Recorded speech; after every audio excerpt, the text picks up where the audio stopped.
ಹನುಮಂತ ದೇವರು ತಾವು ಸೀತಾಕೃತಿಯನ್ನು ಕಂಡಿದ್ದಾರೆ.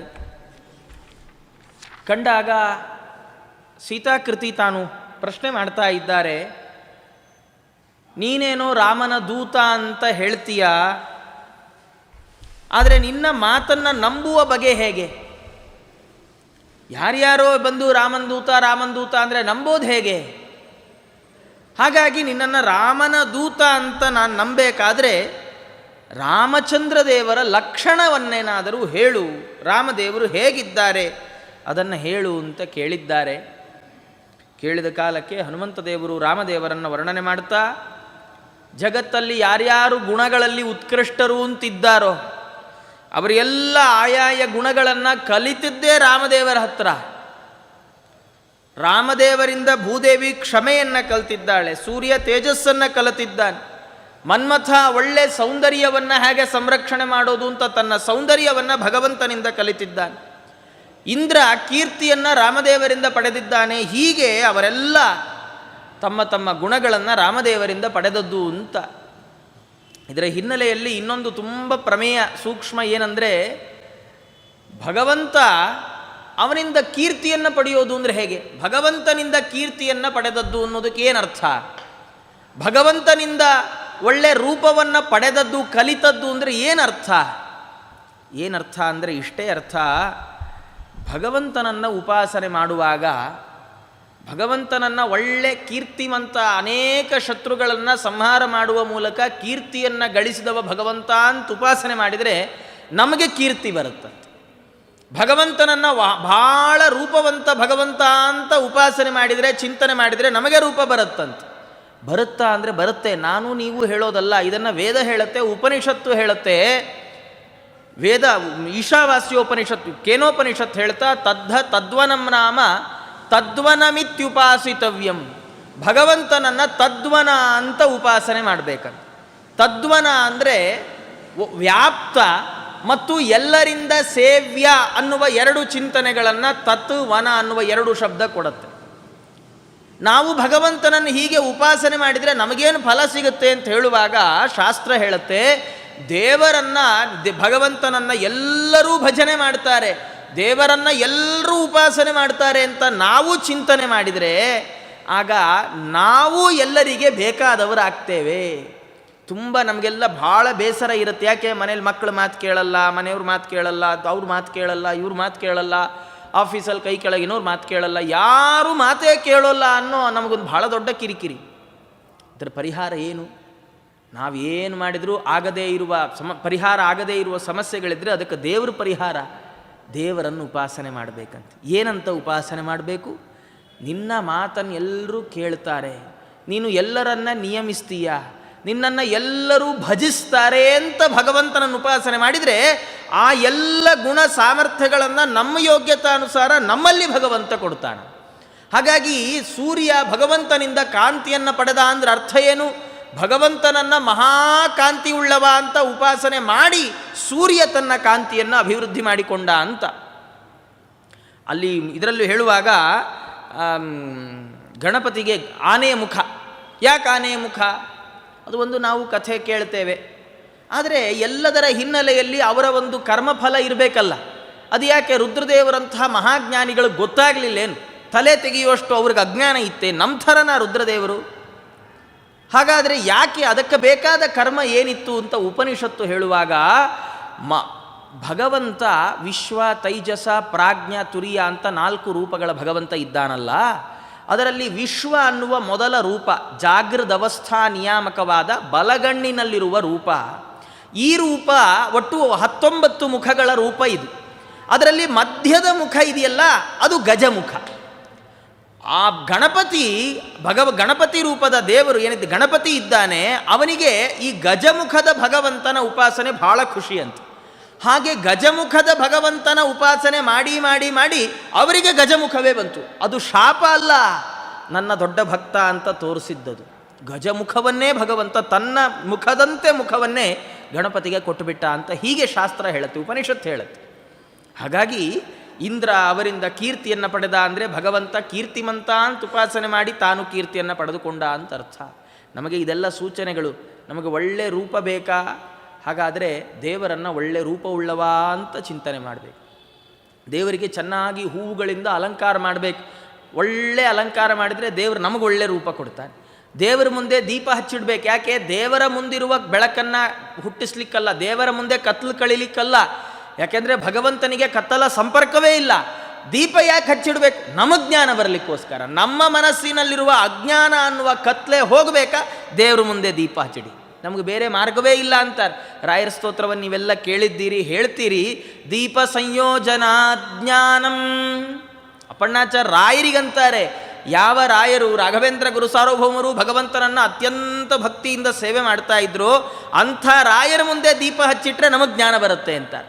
ಅಂಥದ್ರಲ್ಲಿ ಭಗವಂತನ ಮುಂದೆ ಹಚ್ಚಿಟ್ರೆ ನಮಗೆ ಜ್ಞಾನ ಕೊಡ್ತಾನೆ, ಒಳ್ಳೆಯ ವಿದ್ಯೆ ಕೊಡ್ತಾನೆ ಅಂತ ಮತ್ತೆ ಹೇಳಬೇಕೇ? ಅದನ್ನೆಲ್ಲ ಹೇಳ್ತಾ ರಾಮದೇವರ ಗುಣಗಳನ್ನು ವರ್ಣನೆ ಮಾಡ್ತಾ ಭಗವಂತ ರಾಮ ಹೇಗಿದ್ದಾನೆ ಅವ್ರು ಹೇಳ್ತಾ, ರಾಮ ಹರಿನ್ಮಣಿಶ್ಯಾಮ ಪದ್ಮಾಕ್ಷ ಸಿಂಹ ವಿಕ್ರಮ ಏವಂ ಲೋಕಪ್ರವಾದೊಂಬ ಸತ್ಯಂ ತೇನುಪಮಃ ಪತಿ. ಹನುಮಂತ ದೇವರಂತಾರೆ, ಅಮ್ಮ ರಾಮ ಹರಿನ್ಮಣಿಶ್ಯಾಮ ಪದ್ಮಾಕ್ಷ ಸಿಂಹವಿಕ್ರಮ. ರಾಮದೇವರು ಹೇಗಿದ್ದಾರೆ? ಇಂದ್ರನೀಲ ಮಣಿಯಂತೆ ಶ್ಯಾಮಲ ವರ್ಣದವರಾಗಿದ್ದಾರೆ ರಾಮದೇವರು. ಜೊತೆಗೆ ಕಮಲದಂಥ ವಿಶಾಲವಾದ ಕಣ್ಣುಗಳಿದ್ದಾವೆ. ಕಮಲದಂಥ ಕಣ್ಣು ಕೆಲವು ಕವಿಗಳು ವರ್ಣನೆ ಮಾಡುವಾಗ ಆಕರ್ಣಾಂತವಾಗಿ ನೇತ್ರಗಳಿದ್ವು. ಇಷ್ಟು ಇಲ್ಲಿಂದ ಇಲ್ಲಿವರೆಗೂ, ಕರ್ಣ ಅಂದರೆ ಕಿವಿ, ಇಲ್ಲಿವರೆಗೂ, ಇಲ್ಲಿಂದ ಇಲ್ಲಿವರೆಗೂ ಕಣ್ಣಿದ್ರೆ ನೋಡೋಕ್ಕೆ ಚೆನ್ನಾಗಿರ್ತಾರೋ ಕೆಟ್ಟದಾಗಿರ್ತಾರೋ ಅಲ್ವಾ? ಯಾರಿಗೂ ಗೊತ್ತು. ಇಲ್ಲಿಂದ ಇಲ್ಲಿವರೆಗೂ ಕಣ್ಣಿಟ್ಕೊಂಡು ಯಾರು ಬಂದ್ಬಿಟ್ರೆ ಹೆದರ್ಕೊಂಡು ಓಡೋಗ್ಬಿಡ್ತೀವಿ ನಾವು. ಆದರೆ ಆಕರ್ಣಾಂತವಾದ ಪದ್ಮಾಕ್ಷ ಅನ್ನೋದಕ್ಕೆ ಏನರ್ಥ? ಕಮಲದಂಥ ಕಣ್ಣುಗಳಿದ್ದು. ಏನರ್ಥ ಅಂದರೆ, ನಮಗೆ ಎಷ್ಟೋ ಬಾರಿ ಎದುರುಗಡೆ ಇದ್ದಿದ್ದೇ ಕಾಣಲ್ಲ, ಅಲ್ಲೇ ಇರುತ್ತೆ. ಎಲ್ಲಿದೆ ಎಲ್ಲಿದೆ ಅಂತ ಕೇಳಿ ದೊಡ್ಡವರು ಬಂದು ಅಲ್ಲೇ ಇದೆ ಕಣ್ಣು ಕಾಣಲ್ವೇ ಕುರುಡ ಅಂತ ಬೈದು ಆಮೇಲೆ ಆ ಪದಾರ್ಥ ತೊಗೊಂಡು ಹೋಗಿರುತ್ತೆ. ರಸ್ತೆಯಲ್ಲಿ ಇಂಥ ದೊಡ್ಡ ದೆವ್ವನಂಥ ಗುಂಡಿ ಇರುತ್ತೆ, ಕಾಣೋದೇ ಇಲ್ಲ, ಗಾಡಿ ಸೀದಾ ತೊಗೊಂಡು ಅದರಲ್ಲೇ ಇಳಿಸ್ತೆ. ಎದುರುಗಡೆ ದೊಡ್ಡ ವ್ಯಕ್ತಿ ನಿಂತಿರ್ತಾರೆ, ಕಾಣೋದೇ ಇಲ್ಲ, ಸೀದಾ ಅವರಿಗೆ ಹೋಗಿ ಗುದ್ಕೊಂಡು ಹೋಗಿರ್ತೀವಿ. ನಮಗೆ ಕಣ್ಣಿದೆ, ಆದರೆ ಕಣ್ಣಿಂದ ಏನು ಕೆಲಸ ಆಗಬೇಕು 100% ಆಗಲ್ಲ. ವರ್ಕ್ ಇನ್ ಪ್ರೋಗ್ರೆಸ್, ನಿಧಾನಕ್ಕೆ ಒಂದು 50%, 60, ಆಗಾಗ 70-80ಕ್ಕೆ ಹೋಗುತ್ತೆ. ಆದರೆ ಭಗವಂತನ ಕಣ್ಣುಗಳು ಹಾಗಲ್ಲ. ಭಗವಂತನ ಕಣ್ಣುಗಳು ವಿಶಾಲ ನೇತ್ರ. ಭಗವಂತ ವಿಶಾಲ ನೇತ್ರ ಅಂದರೆ ಅರ್ಥ ಏನು? ಅವನಿಗೆ ಇಡೀ ಜಗತ್ತಲ್ಲಿ ನಡೆಯೋದೆಲ್ಲ ಕಾಣುತ್ತೆ. ಹಾಗಾಗಿ ಅವನನ್ನು ಪದ್ಮಾಕ್ಷ ಅಂತ ಶಾಸ್ತ್ರಗಳು ಕೊಂಡಾಡ್ತವೆ. ಸಿಂಹವಿಕ್ರಮ, ಸಿಂಹದಂತೆ ಪರಾಕ್ರಮ ಇದೆಯಮ್ಮ ರಾಮದೇವರಿಗೆ ಅಂತ ನಾನು ಹೇಳ್ತಿಲ್ಲ. ಎಷ್ಟೋ ಸರ್ತಿ ಏನಾಗ್ಬಿಡುತ್ತೆ, ನಮ್ಮವರು ಆತ್ಮೀಯರು ಅಂದಾಗ ಬೇಕಾದಷ್ಟು ನಮ್ಮ ಬಗ್ಗೆ ಡಂಗುರ ಹೊಡಿತಾರೆ, ಬೇಕಾದಷ್ಟು ಏನು ಹೊಡೆದೇ ಹೊಡಿತಾರೆ, ಅವ್ರು ಹಂಗೆ ಅವ್ರು ಹಿಂಗೆ. ಆದರೆ ಜನರ ಹತ್ರ ಕೇಳಿದ್ರೆ ಗೊತ್ತಾಗತ್ತೆ ಅವ್ರು ಹಂಗಿಲ್ಲ. ಜನ ಹೇಳ್ತಾರೆ ಹಂಗಿಲ್ಲಪ್ಪ, ಸುಮ್ಮನೆ ಹೇಳ್ತಾರೆ ಅಷ್ಟೇ. ಅವರು ಆತ್ಮೀಯರು ಹೇಳೋದು ಬೇರೆ, ನ್ಯೂಟ್ರಲ್ ಆಗಿರ್ತಾರಲ್ಲ ತಟಸ್ಥರು, ಅವರು ಹೇಳೋದು ಬೇರೆ. ಆತ್ಮೀಯರೆಲ್ಲ ಒಳ್ಳೆಯದೇ ಹೇಳ್ತಾರೆ. ಆದರೆ ಹನುಮಂತೇವರು ಹೇಳ್ತಾರೆ, ರಾಮ ನನ್ನ ಸ್ವಾಮಿ, ನಂಗೆ ಆತ್ಮೀಯ ಅನ್ನೋ ಕಾರಣಕ್ಕೆ ನಾನು ರಾಮದೇವ್ರ ಬಗ್ಗೆ ಇಷ್ಟೆಲ್ಲ ಹೇಳ್ತಿಲ್ಲ. ಇತಿ ಲೋಕಪ್ರವಾದ.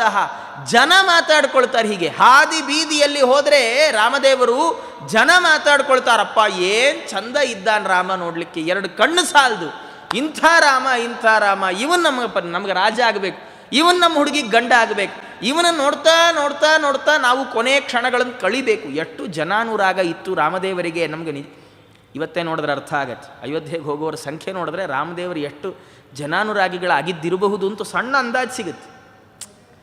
ರಾಮದೇವರು ಕಾಡಿಗೆ ಹೋದ್ರಲ್ಲ,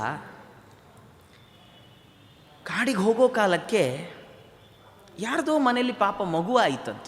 ಭಾಳ ವರ್ಷಗಳು ಅಯೋಧ್ಯೆಯಲ್ಲಿ ದಂಪತಿಗಳು ವಾಸ ಮಾಡಿದ್ದಾರೆ. ಮದುವೆಯಾಗಿ ತುಂಬ ವರ್ಷ ಆದಮೇಲೆ ಮಗು ಆಗಿದೆ, ಅದು ಗಂಡು ಕೂಸಾಗಿದೆ.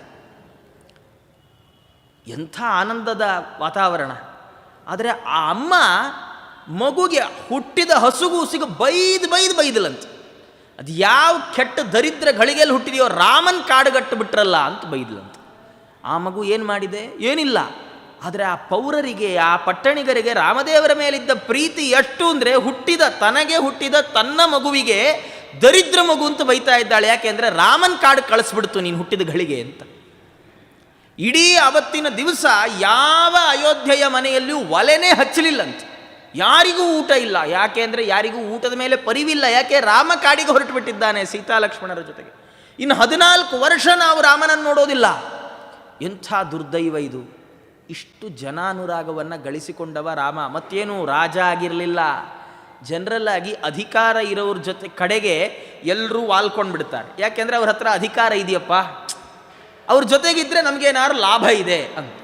ರಾಮ ರಾಜನೇ ಆಗಲಿಲ್ಲ, ಇನ್ನೂ ಆತ ಚಕ್ರವರ್ತಿ ಆಗಲಿಲ್ಲ. ರಾಜನಾಗುವ ಮುಂಚೆ ರಾಮದೇವರಿಗಿದ್ದಂಥ ಜನಾನುರಾಗ ಇಂಥದ್ದು. ಹಾಗಾಗಿ ಹನುಮಂತ ದೇವರು ಹೇಳ್ತಾರೆ, ರಾಮ ಅಂದರೆ ಏನು ಅಂದುಕೊಂಡಿದ್ದೀಯಮ್ಮ? ರಾಮನ ಬಗ್ಗೆ ಜನ ಹಾದಿ ಬೀದಿಯಲ್ಲಿ ಮಾತಾಡ್ತಾರೆ, ಅವನ ಗುಣಗಳ ಬಗ್ಗೆ.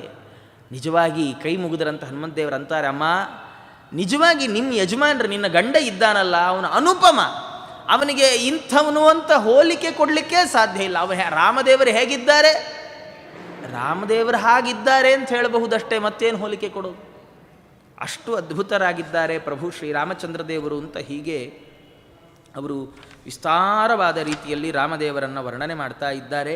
ವರ್ಣನೆ ಮಾಡ್ತಾ ಮುಂದುವರೆದು ತಮ್ಮ ಭೇಟಿ ಎಲ್ಲ ಆಯಿತು ಆ ಕಥೆಯನ್ನು ಹೇಳಿದ್ದಾರೆ.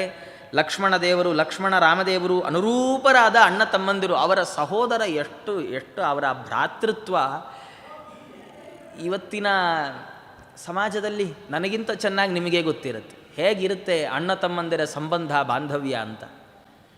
ಆದರೆ ರಾಮಾಯಣ ಉಲ್ಲೇಖ ಮಾಡುತ್ತೆ, ರಾಮದೇವರಿಗೆ ಲಕ್ಷ್ಮಣ ಎಂಥ ತಮ್ಮ ಅಂದರೆ, ಇಡೀ ವನವಾಸದಲ್ಲಿ ಲಕ್ಷ್ಮಣ ಮಲಗಿಲ್ಲ. ಇಡೀ ವನವಾಸದಲ್ಲಿ, ಪೂರ್ಣ ವನವಾಸದಲ್ಲಿ. ನಮಗೆ ರಾಮದೇವರ ವ್ಯಕ್ತಿತ್ವ ಎಷ್ಟು ದೊಡ್ಡದಾಗಿ ನಿಲ್ಲತ್ತೋ, ರಾಮಾಯಣ ಲಕ್ಷ್ಮಣರ ವ್ಯಕ್ತಿತ್ವವನ್ನು ಅಷ್ಟೇ ಸುಂದರವಾಗಿ ಚಿತ್ರಿಸಿಕೊಡುತ್ತೆ.